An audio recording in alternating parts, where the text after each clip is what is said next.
A great quote from Rigveda comes to my mind.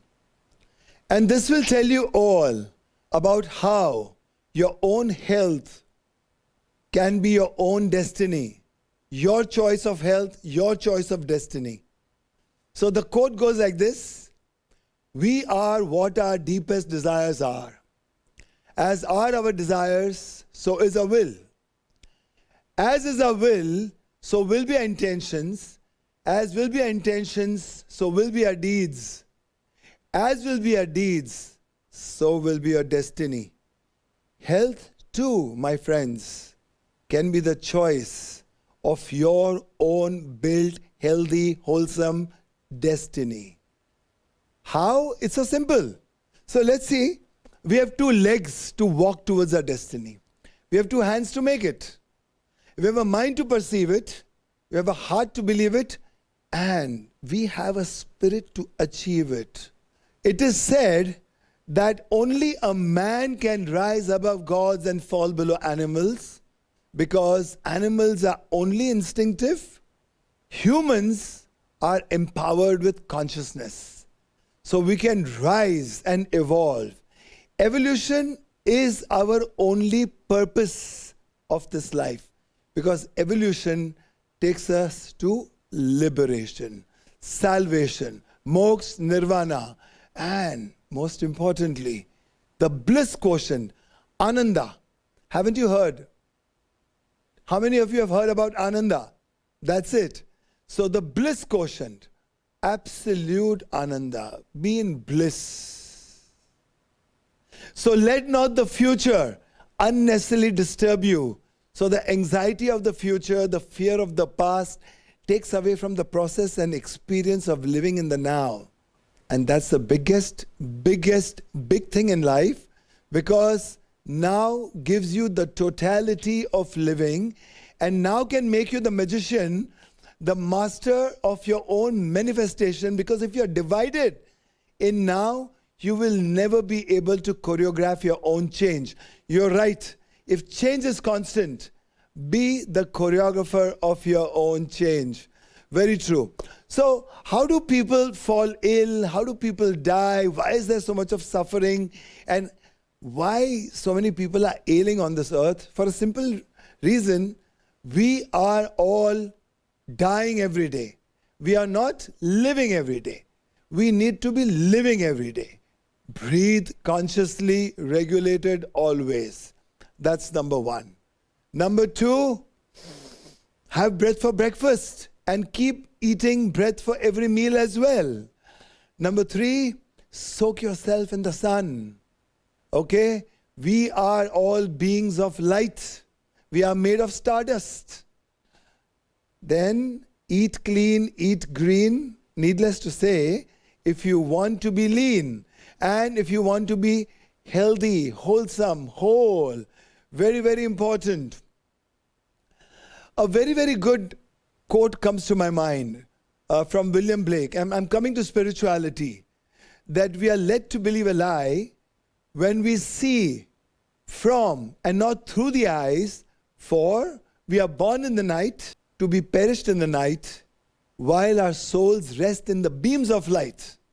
Now when your soul gets enlightened in composure, when your soul gets aware in deep silence, and when your spirit comes alive every moment, you become the master of your own destiny. Yes, you don't make mistakes. There are only takes, and you become the co-creator. Creativity is what is most important in life. Stress brings death. Stress brings constriction of life.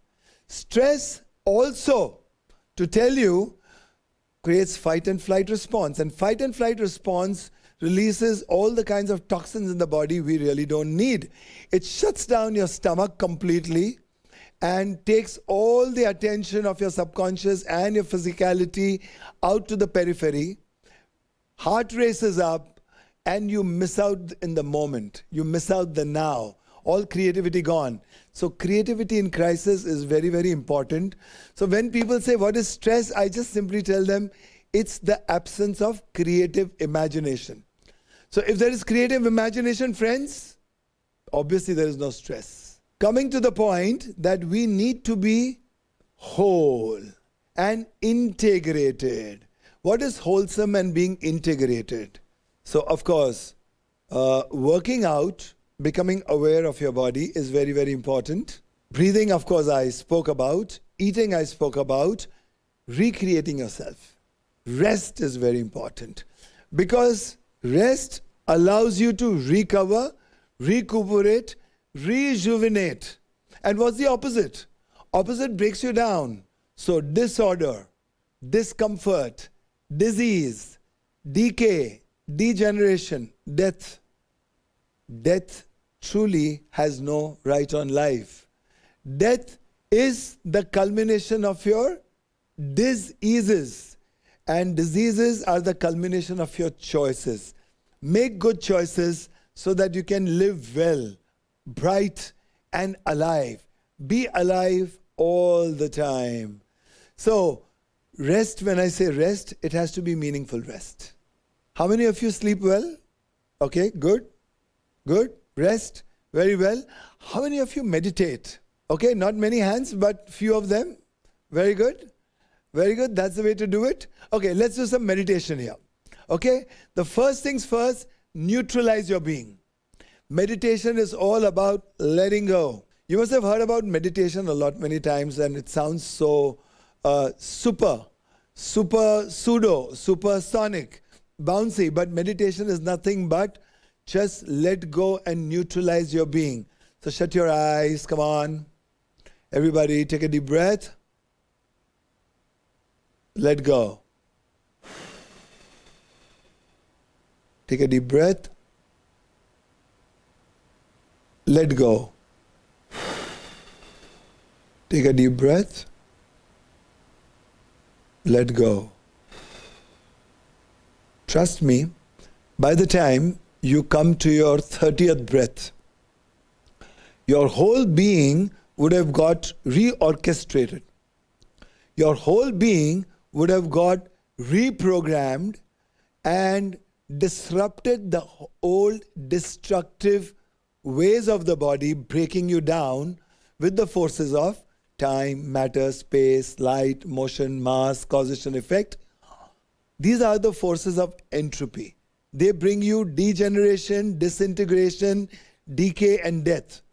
But that which regenerates you always is your breath. So yama, niyama, asana, pranayama, pratyahara, dhyan, dharana, samadhi. Well, these are 8 limbs of yoga, the 8 principles of yoga, which brings in discipline, a regulated life, postures in poetry, breath, empowerment, enrichment, bringing you alive. Most important, internalizing of your senses. Have you ever tried? Has anybody tried that? Pratyahara, internalizing of senses.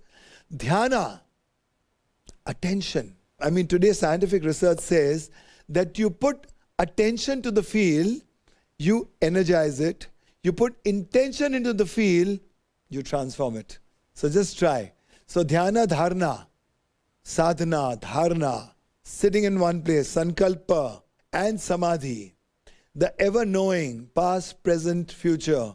So you become the immeasurable potential of all that was, all that is, and all that will be. You carry that influence as many hours till it gets broken with somebody irritating you, somebody stamping on your tail. But once again, when you sit back quietly, shut your eyes, breathe it all out, neutralize it, the balance comes.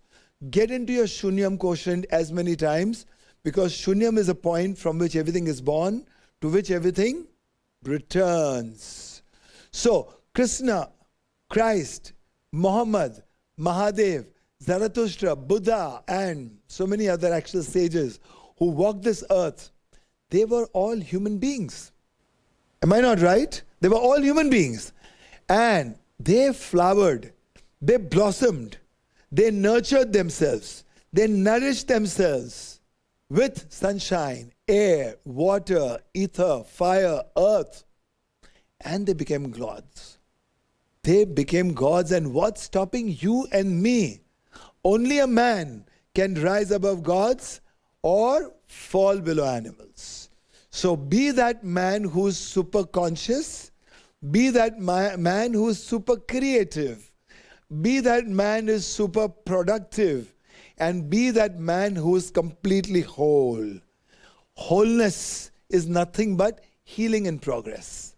Wholeness is nothing but being integrated.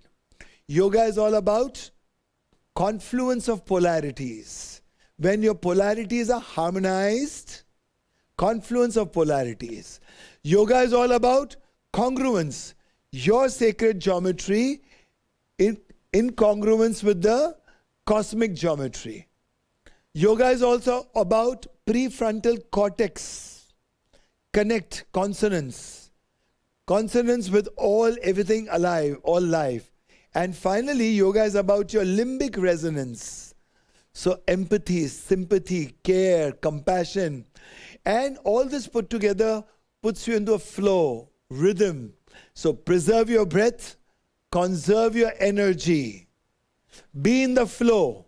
And most importantly, your unit rhythm should be synchronized with the unity rhythm, wherein your circadian rhythm works to the fullest. It wakes up with the sun, and post-sunset gradually it lulls down, takes you to deep sleep. You heal in that sleep. You become one with yourself, and there you go. Your breath becomes your medicine. Your food becomes your medicine. So, Hippocrates, the father of medicine, says, let thy food be your medicine. Then your sleep becomes your medicine. Your recreation becomes your medicine. Your laughter becomes your medicine. Most important, philanthropy, compassion, empathy, sympathy, care. They lead to wellness also. And thus, leaders are born. Visionaries are born. So typically when you are in yoga postures, what happens is, you learn tolerance. It translates into tolerance. In yoga postures, what happens is, it translates into patience, because you learn to be patient. In yoga postures, tenacity comes to fore, because from your core to periphery, you're holding a posture. Your mind is in now, absolute now. So tenacity, resilience, that comes to fore. Then what happens? When you're completely dissolved into the now, your mind is not fogged. It is empty. Empty from the junk and filled with light of awareness. And this light of awareness gives you vision, intuitions, insights, foresights. And this makes you a superhuman. This makes you a leader. This makes you a Della Leaders Club leader as well, and the leader of your company as well, or the leader of your life, if not anything else. So we are independent, individualistic individuals, which means indivisible duality. So wellness is all about becoming one, transcending the duality. A lovely quote comes to my mind, which is from Rumi. I've been living on the lip of insanity, knocking at the door opens, I've been knocking from inside. Isn't that amazing? Isn't that amazing? Yeah? That's very good. So to all you leaders out there, let me tell you that heights by great men reached and kept were not attained in sudden flights, for they, while their companions slept, were toiling upwards in the night. So for all you leaders, you must endeavor to keep functioning and working very subtly, not with aggression, not with violence, but very cool, calm, composed. And there you go. Your life then can get energized, maximized, optimized, yes, naturalized, eternalized, internalized, evolutionized, revolutionized, correct? Immunized, humanized, all right? With Dr. Mickey Mehta, get mesmerized, hypnotized, and everyone gets Mickey-mized. Thank you so much. Thank you.